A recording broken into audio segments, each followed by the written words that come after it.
Hello students, last video में मैंने आपको बहुत सारे एग्जांपल्स करवाए थे। एक्चुअली अभी हम बेसिक एग्जांपल्स कर रहे हैं, बाद में फंक्शंस के कॉम्बिनेशन वाले एग्जांपल करेंगे, डिवीजन भी रहेगा, टी का मल्टीप्लिकेशन भी, उनके अलग कॉन्सेप्ट्स हैं। बट यहाँ बेसिक क्वेश्चंस में there are 3 type of questions. तो फर्स्ट टाइप के जो क्वेश्चंस हैं ये आपको फर्स्ट पहले कर चुके हैं हम। ये आप देखना है कि सीधे सीधे ट्रिग्नोमेट्रिकल अलजेब्रिक फंक्शंस हैं।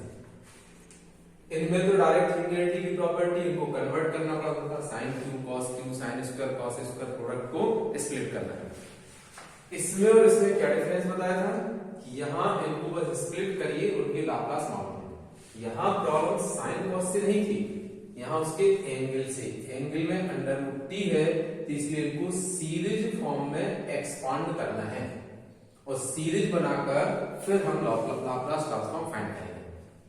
थर्ड टाइप में आप थोड़ा विशेष देखेंगे, जब क्वेश्चन इस टाइप का है तो एक्चुअली यहां टी डिफाइन नहीं करते हैं। इन क्वेश्चंस में आपको टी डिफाइन नहीं है। इसका मतलब ये होता है कि जो फंक्शन गिवन है वो always for all t greater or equal to 0, मतलब t greater or equal to 0। तो t greater or equal to 0 के लिए जब आपका कंप्लीट फंक्शन डिफाइन है तो हमारी डेफिनेशन भी तो 0 से ग्रेटर के लिए 0 to infinity e to the power minus st ft dt। तो इसलिए हम लाप्लास ट्रांसफॉर्म के इन क्वेश्चंस में फॉर्मूले का डायरेक्ट यूज कर सकते हैं, क्योंकि जो फॉर्मूले डेवलप किए गए हैं वो 0 to infinity के लिए, यहाँ t गिवन नहीं है, it means t greater or equal to 0। But आप यहां देखेंगे तो function ft there are 2 values, इसकी 2 वैल्यू है। ft की वैल्यू है 0 to 4 के लिए अलग एंड 4 to infinity के लिए अलग। तो यहां हम डायरेक्ट फॉर्मूला लाप्लास का नहीं लगा सकते, क्योंकि डायरेक्ट फॉर्मूला तो 0 to infinity के लिए है और ये फंक्शन की वैल्यू 0 to 4 के लिए है, इसलिए लाप्लास ट्रांसफॉर्म का फॉर्मूला यहां डायरेक्ट नहीं लगेगा। ए भी 4 to infinity greater than 4 means होता है 4 to infinity, तो 4 to infinity के लिए है, तो इसलिए यहां कांस्टेंट यहां t की पावर का कोई फॉर्मूला डायरेक्ट यूज नहीं कर सकते, क्योंकि यहाँ t जो है वो 0 to infinity नहीं है। इसलिए ऐसे क्वेश्चंस को हमें बाय डेफिनेशन ही करना पड़ेगा, 0 to infinity e to the power minus st ft dt। हमें फंक्शन को इंटीग्रेट करके ही इस फंक्शन का लाप्लास ट्रांसफॉर्म निकालना है। बट अब क्वेश्चन ये आता है कि यहाँ ft क्या होता है। अगर यहाँ ft की सिंगल वैल्यू होती तो कोई प्रॉब्लम नहीं था, हम सीधा फॉर्मूला यूज करते। फॉर्मूला यूज ना कर पाने का कारण यही है। तो यहां भी तरीका वही है कि 0 to infinity के लिए कोई फंक्शन नहीं है, तो यहां पर आप देख रहे हैं 0 to 4 के लिए वैल्यू अलग है, ग्रेटर देन 4 मतलब 4 to infinity। तो इंटीग्रेशन को 2 पार्ट में डिवाइड करना होगा, 0 to 4 एंड 4 to infinity। अब 0 to 4 के लिए हम फंक्शन की वैल्यू t लिखेंगे और 4 to infinity के लिए यहां फंक्शन की वैल्यू क्या लिखेंगे 5। बाकी ये तो रहेगा e to the power s। तो इस तरह से इंटीग्रेट करके और हमें क्वेश्चन को सॉल्व करना होता है, ठीक है ना। तो ये बेसिक क्वेश्चन है, 3 टाइप के क्वेश्चन है, इनको डायरेक्ट और ऐसे क्वेश्चन को इंटीग्रेट, या कभी कोई ऐसा फंक्शन मिल जाए जिसका आपने मॉडुलस में मिल जाए, तो मॉड फंक्शन के आपको मालूम है कि आपने फॉर्मूले नहीं पढ़े हुए, तो इस फंक्शन को भी डायरेक्ट इंटीग्रेशन से ही करना होता है। तो कुछ ऐसे क्वेश्चंस कर लेते हैं, तो बेसिक सारे क्वेश्चंस आपके कंप्लीट हो जाएंगे। थर्ड टाइप के क्वेश्चन देखिए, इसी एग्जांपल को ले लेते हैं हम। यहाँ फंक्शन की 2 वैल्यूज हैं, लिमिट डायरेक्ट आपकी 0 to infinity नहीं है, यहाँ पर जो लिमिट है वो 0 to infinity के लिए नहीं है, 2 पार्ट का फंक्शन है, तो इसको फॉर्मूले से ही करना पड़ेगा। अभी हमने डिस्कस किया ये थर्ड टाइप के ऐसे बेसिक फंक्शंस हैं। तो यहाँ आप देखिएगा लिमिट 0 to infinity, तो 0 to infinity के लिए तो कोई वैल्यू है नहीं, यहाँ 0 to 4 और 4 to infinity ग्रेटर देन 4 मतलब 4 to infinity, इसलिए इंटीग्रेशन को 2 पार्ट में डिवाइड करना पड़ेगा, 0 to 4 e to the power minus st। अब 0 to 4 जब लिमिट ले ली तो हम फंक्शन की वैल्यू क्या है t and dt। 4 to infinity जब ग्रेटर देन 4 है तो 4 to infinity, तो यहां पर फंक्शन की वैल्यू आप देख रहे हैं कि फंक्शन की वैल्यू है 5, तो यहां फंक्शन की वैल्यू 5। तो इस तरह के जो भी क्वेश्चंस आएंगे उनको आपको बाय डेफिनेशन करना पड़ेगा, इनमें डायरेक्ट फॉर्मूला यूज नहीं कर सकते, क्योंकि क्वेश्चन में आप देख रहे हैं कि 0 to 4 और 4 to infinity 2 पार्ट्स में डिवाइड किया है। अब यहाँ फंक्शन की वैल्यू t, क्योंकि uv प्रोडक्ट का फॉर्मूला लगाना है तो आप जानते हैं फर्स्ट फंक्शन t, आइलेट वाला फॉर्मूला आपने पढ़ा होगा, उसके अकॉर्डिंग सबसे पहले एलिमेंट फंक्शन, यहाँ पर तो 5 कांस्टेंट है तो कॉमन ले लिया, अब इंटीग्रेट करना है। अब यहाँ थोड़ा सा ध्यान दीजिए, यहाँ पर जो आप फॉर्मूला इंटीग्रेशन में u इंटू वी का प्रोडक्ट फॉर्मूला लगाते हैं, हम उसको नहीं लगाएंगे, उसको भी लगा सकते हैं, लेकिन प्रॉब्लम होती है लिमिट वाले क्वेश्चंस में। लिमिट पुट करना है तो ये 3-4 स्टेप में आता है, फिर अगर यहाँ टी स्क्वायर है तो और लेंथी, टी क्यूब है तो बहुत ही लेंथी हो जाता है, इसलिए आप इसमें सक्सेसिव इंटीग्रेशन का फॉर्मूला सीखिए। डिस्क्रिप्शन बॉक्स में जो फॉर्मूले की फाइल दी है उसमें हमने सक्सेसिव इंटीग्रेशन का फॉर्मूला भी दिया है, विद एग्जांपल दिया, उससे आप समझ सकते हैं। फिलहाल मैं यहाँ समझा दूंगा आपको। तो सक्सेसिव इंटीग्रेशन का फॉर्मूला क्या होता है, first function integration of second, ऐसा तो आप यूवी में भी करते थे कि फर्स्ट इंटीग्रेशन ऑफ सेकंड, लेकिन यहाँ जो इंटीग्रेशन का साइन लगाते थे वो नहीं आता। और दूसरी बात, आप यहाँ जब डिफरेंशिएशन ऑफ फर्स्ट करते थे आप यहाँ देख कर करते थे। सक्सेसिव में क्या करना है, first function integration of second, बस, इसके बाद इसको नहीं देखना है, कंटिन्यू अल्टरनेट माइनस प्लस लगाते जाते हैं और इस ब्रैकेट को डिफरेंशिएट और इसको इंटीग्रेट, जब तक यहाँ कांस्टेंट ना आ जाए। जैसे हमने t को डिफरेंशिएट किया तो 1 आ गया, इसको इंटीग्रेट किया तो e to the power minus H T, फिर माइनस एस आएगा तो minus minus plus S square, constant आ गया इसलिए ब्रेक, क्योंकि नेक्स्ट में जब हम डिफरेंशिएट करेंगे तो 0 हो जाएगा, तो कंप्लीट वो 0 हो जाएगा। जब t स्क्वायर होगा तो 2t, फिर एक और स्टेप बढ़ाना पड़ेगा, तो एक स्टेप में सारे इंटीग्रेशन हो जाते हैं। इसलिए आप सक्सेसिव इंटीग्रेशन के फॉर्मूले को समझ लीजिएगा और उसके बाद इसी को यूज किया कीजिएगा जब भी लिमिट है, और इसका तो कोई प्रॉब्लम नहीं, minus H T upon minus S. अब लिमिट पुट करेंगे तो सबसे पहले अपर लिमिट 4, ध्यान रखिएगा t के रिस्पेक्ट में इंटीग्रेट किया है तो लिमिट को इन प्लेस ऑफ t के स्थान पर लिखेंगे, तो 4 लिखना है तो यहाँ ये माइनस का साइन रहेगा, t को हम क्या लिख रहे हैं 4, सो 4 अपॉन s। अब यहां भी 4 आएगा तो e to the power minus 4s, t को 4 लिख दिया, माइनस यहां पर भी 4 लिखेंगे तो 1 अपॉन s स्क्वायर, क्योंकि तो 1, और यहां पर 4 लिखेंगे तो e to the power minus 4s, bracket minus bracket, एक ब्रैकेट जरूर लगा दीजिए, क्योंकि क्या होता है a माइनस और इससे निकलने वाले माइनस में ज्यादातर मिस्टेक्स हो जाती है। तो ब्रैकेट लगाने के बाद अब लोअर लिमिट लिखेंगे, तो t की वैल्यू जब 0 लिखेंगे तो आप जान रहे हैं यहाँ 0 लिखेंगे तो ये पूरा 0 हो जाएगा, तो ये 0 भी लिखा कीजिएगा। अगर आपको चाह रहे हैं कि बिल्कुल भी गलत ना हो तो e टू दी पावर 0 और यहाँ t 0 से 0 माइनस, अब यहाँ t की वैल्यू जब 0 पुट करेंगे तो e टू दी पावर 0 1 हो जाएगा, ये माइनस 1 अपॉन s स्क्वायर निकलेगा, तो इसलिए 0 माइनस 1 अपॉन s स्क्वायर। तो लोअर लिमिट में क्या हो गया, फर्स्ट टर्म 0 हो गया, माइनस आ गया, यहाँ e टू दी पावर 0 1 तो 1 अपॉन s स्क्वायर, तो upper limit minus lower limit, यहाँ कोई प्रॉब्लम नहीं है, 5 upon s minus 5 upon s। अब यहाँ लिमिट पुट करेंगे तो e to the power minus infinity से 0 और माइनस, लोअर लिमिट लिखेंगे तो e to the power minus 4s। तो ये लिमिट पुट करने के बाद ये आपका आंसर आ गया, बस इसको थोड़ा सिंप्लीफाई करना है, अदरवाइज आंसर तो आ गया।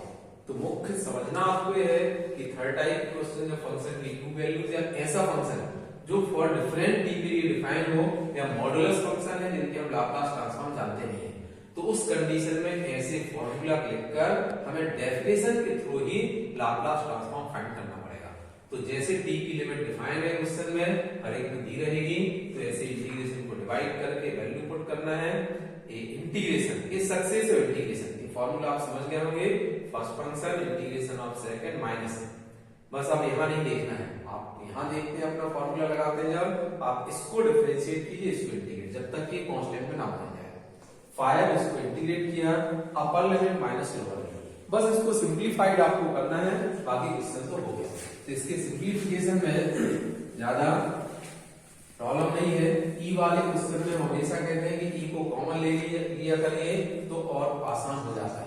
-4/s e⁻⁻⁴s, ये आ जाएगा -1/s² e⁻⁻⁴s, ये आएगा माइनस माइनस प्लस 1/s² और यहां पर भी minus minus plus, so plus 5/s और e⁻⁻⁴s। तो आप क्या कर सकते हैं कि e⁻⁻⁴s कॉमन ले लें, तो -4/s -1/s² प्लस 5/s, एक coefficient -4/s -1/s² 5/s, e⁻⁻⁴s common plus 1/s²। अब इसको और सिंप्लीफाइड कर ले, माइनस कॉमन ले ले, देयर इज नो प्रॉब्लम। तो माइनस का टर्म अगर माइनस कॉमन लेते हैं तो ठीक है, नहीं कॉमन लेते हैं तो s² एलसीएम भी ले सकते हैं। तो s² एलसीएम ले लेंगे तो एलसीएम लेकर इसको एक टर्म बना दें, ये रहेगा एक टर्म है। So this is the answer. अब ये नेसेसरी नहीं कि मैं करूं, आप कर सकते हैं। s² एलसीएम ले लीजिए, माइनस अगर कॉमन लेते हैं तो इसको फर्स्ट टर्म कर दीजिए, नहीं कॉमन लेते हैं तो इसको फर्स्ट टर्म कर दीजिए। ये तो आंसर लिखने का टेक्निक है। तो आप समझ गए होंगे इस क्वेश्चन को। अब इसी टाइप का आप एक सेकंड क्वेश्चन देखिए, ft equal to there are 3 values of function. यहां तो फंक्शन की 3 वैल्यू है और t की लिमिट भी डिफाइन है। एक ही लिमिट 0 टू इंफिनिटी के लिए सिंगल फंक्शन नहीं है, तो इसको भी बाय डेफिनेशन करना होगा। यहां क्या करेंगे हम, जब LFT तो बाद में फाइंड करेंगे, पहले ft को डिफाइन करें तो बाय डेफिनेशन। तो LFT की डेफिनेशन क्या है, 0 टू इंफिनिटी e⁻⁻st और ft dt। अब आप यहां देखिए, यहां तो फंक्शन के 3 पार्ट है, तो हमें भी इंटीग्रेशन को 3 पार्ट में डिवाइड करना होगा। 0 टू 2 प्लस यहां से देखेंगे 2 टू 3 और ग्रेटर देन 3 का मीनिंग होता है 3 टू इंफिनिटी। तो इस तरह से 3 पार्ट में फंक्शन है, 3 पार्ट लिमिट है, 0 से 2, 2 से 3 एंड 3 टू इंफिनिटी। e⁻⁻st तो फिक्स वाला टर्म है, ft लिखना है तो 0 से 2 के लिए ft क्या है वो दिख रहा है कि t²। e⁻⁻st फिक्स टर्म है, 2 टू 3 के लिए फंक्शन है t-1, तो यहां आ जाएगा t-1 dt और 3 टू इंफिनिटी के लिए है 7, तो e⁻⁻st 7 dt। तो आप यहां देखेंगे, अभी बताया था 0 टू 2 t² को पहले कर लीजिए, फर्स्ट फंक्शन इंटीग्रेशन आपको थोड़ा आना चाहिए। फर्स्ट फंक्शन अलजेब्रिक होता है तो t² हो गया, 2 टू 3 यहां पर t-1 e⁻⁻st dt और यहां पर 7 कॉमन आ जाएगा, 3 टू इंफिनिटी e⁻⁻st और dt। अब सीधा इंटीग्रेशन करना है तो यहां देखिए, आपको uv वाला जो प्रोडक्ट का फॉर्मूला आप पहले से प्रैक्टिस है वो मत लगाइएगा, अदरवाइज 8-10 स्टेप इसी में लगा देंगे। यहाँ t² है, आप सक्सेसिव इंटीग्रेशन का फॉर्मूला लगाइएगा, सिंगल स्टेप में इंटीग्रेशन होता है इसका।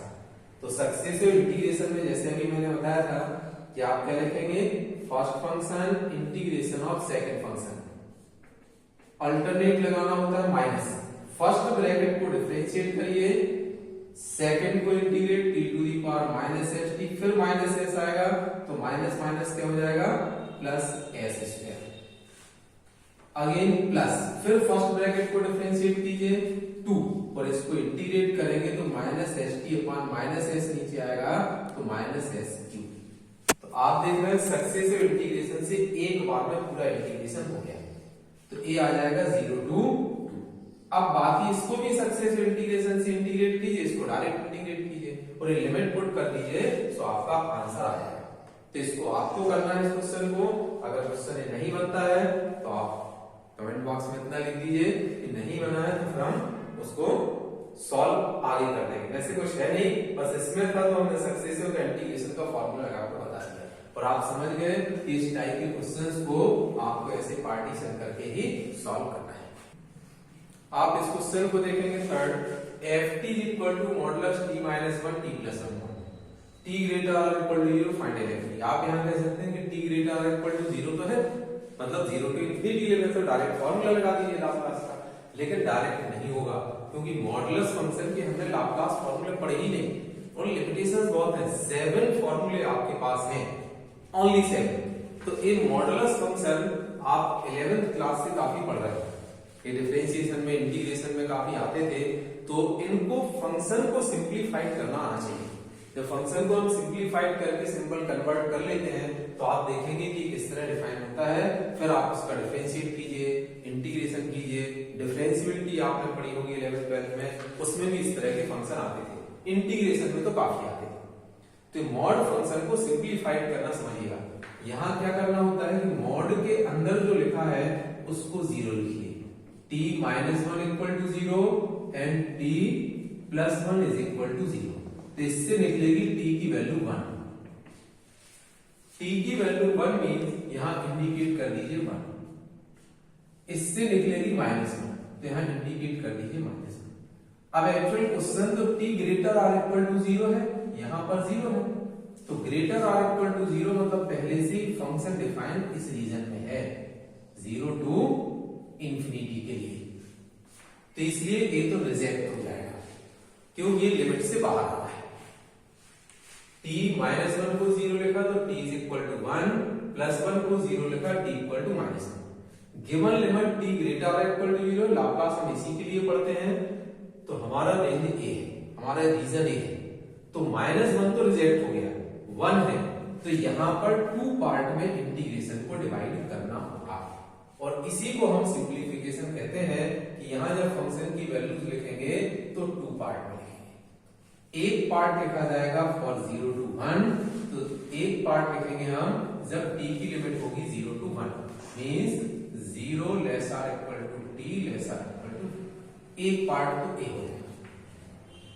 सेकंड पार्ट हुआ ग्रेटर देन 1, ग्रेटर देन मतलब 1 टू इंफिनिटी, तो सेकंड पार्ट हो जाएगा ग्रेटर। तो इस तरह से फंक्शन के मॉडुलस हटते हैं। अब आप जानते हैं मॉड हटाने का रूल कि कोई भी नंबर मॉड में लिखा है तो इट इज प्लस माइनस ए। ये आप जानते होंगे कि अगर एक पॉजिटिव नंबर है तो mod a is equal to plus a होता है, और अगर एक नेगेटिव नंबर है तो एक माइनस का साइन आता है। जैसे for example mod 2 is equal to 2, positive है मॉड हटा दिया 2 आ गया, लेकिन -2 भी 2 होता है, क्यों होता है, क्योंकि अकॉर्डिंग टू रूल नेगेटिव है, इसलिए मॉड हटाते समय एक माइनस लगाएंगे अकॉर्डिंग टू रूल, और जो -2 है उसको भी लिखेंगे, तो it is minus minus plus 2। तो ये डेफिनेशन मॉडुलस की होती है। तो यहां आपको देखना होगा t की वैल्यू पुट करके, आप देखेंगे कि फंक्शन चेंज बस इसी रीजन में होगा, ऐसा नहीं कि इस पर कुछ और, यहाँ 2 पर कुछ और, 3 पर कुछ और। ये 0 टू 1 पर पूरा फंक्शन एक जैसे नेचर का होगा और 1 टू इंफिनिटी पर अलग एक जैसे नेचर का होगा। तो हम 0 से 1 के बीच की वैल्यू पुट करें, 1/2 पुट करके देख लीजिए, तो 1/2 -1, -1/2 मतलब नेगेटिव आ रहा है, इसलिए मॉड हटाते समय एक माइनस का साइन लगाना होगा आपको अकॉर्डिंग टू दिस रूल, क्योंकि ये 1/2 लिखने से इसके बिटवीन कोई भी नंबर लिख लीजिए आप, 1/2, 1/3, 1/4 कोई भी पुट कर सकते हैं। तो ये नेगेटिव आ रहा है इसलिए माइनस अप्लाई किया इस तरह से, जिससे कि वो प्लस हो जाए, और यहां पर जब 1/2 लिखेंगे तो प्लस ही है, इसलिए यहां कुछ नहीं करेंगे, लिखना नहीं है 1/2, आपको सिर्फ चेक करने के लिए है कि पॉजिटिव है कि नेगेटिव है। अगर पॉजिटिव है तो मॉड हटा दीजिए, और नेगेटिव है तो एक माइनस का साइन लगाइए। 1/2 पुट नहीं करना, सिर्फ सोचना है 1/2 लिखेंगे तो नेगेटिव आएगा कि पॉजिटिव आएगा। अब दूसरा आता है ग्रेटर देन 1, ग्रेटर देन मतलब 2, 3, 4, 5, 6 कुछ भी लिखिए, 2 लिख के देख लीजिए, 2 - 1 1, तो पॉजिटिव ही है इसलिए कुछ नहीं होना है। यहाँ भी 2 + 1 3 पॉजिटिव है, यहाँ भी कोई साइन चेंज नहीं, दोनों पॉजिटिव। तो इस तरह से आप देखेंगे फंक्शन डिफाइन हो गया, -t और +t कैंसिल हो जाएंगे, माइनस माइनस प्लस 1, तो 1 और 1 कितना हो गया 2, तो 0 less or equal to t less or equal to 1 के लिए 2 आ गया, यहाँ यहाँ पर 1 और 1 कैंसिल हो जाएंगे, और 1 और 1 कैंसिल होने से t + t क्या हो जाएगा 2t, तो यहाँ आ जाएगा 2t for t greater than 1। अब इसका लाप्लास ट्रांसफॉर्म आप फाइंड कर सकते हो, जो अभी बताया था बिल्कुल वैसे बाय डेफिनेशन। तो एक्चुअल जब मॉड फंक्शन आता है तो आपको ये मैंने बता दिया है, इसको आप देखिएगा, और मॉड फंक्शन से जब इस टाइप का कन्वर्ट हो जाए तो अब LFT के लिए डेफिनेशन, तो डेफिनेशन वही 0 to infinity e to the power minus st ft dt। अब यहाँ इंटीग्रेशन को 2 पार्ट में डिवाइड करना पड़ेगा। First part is 0 to 1 and second part greater than 1 means 1 to infinity। e to the power minus st fix होता है, जब हम 0 to 1 लेंगे तो यहाँ 2 लिखेंगे और जब ग्रेटर देन 1 लिखेंगे तो 2 लिखेंगे। अब यहाँ कर सकते हैं 2 कॉमन आएगा, इसको डायरेक्ट इंटीग्रेट करना है, यहाँ 2 कॉमन लेके प्रोडक्ट वो यूवी जो फॉर्मूला मैंने बताया है सक्सेसिव इंटीग्रेशन। तो फर्स्ट वीडियो के डिस्क्रिप्शन बॉक्स में जो फाइल दी थी आपको फॉर्मूलेस की, उसके डिस्क्रिप्शन बॉक्स में देखिए इंटीग्रेशन पूरा कंप्लीट इंटीग्रेशन 2 पेज में है, वहां सक्सेसिव इंटीग्रेशन का फॉर्मूला आपको दिया हुआ है। उस फॉर्मूले की थोड़ी प्रैक्टिस कीजिए, एग्जांपल्स भी दिया हुआ है, तो सक्सेसिव इंटीग्रेशन का फॉर्मूला है तो डायरेक्ट इंटीग्रेट हो जाएगा। सो आंसर आ जाएगा।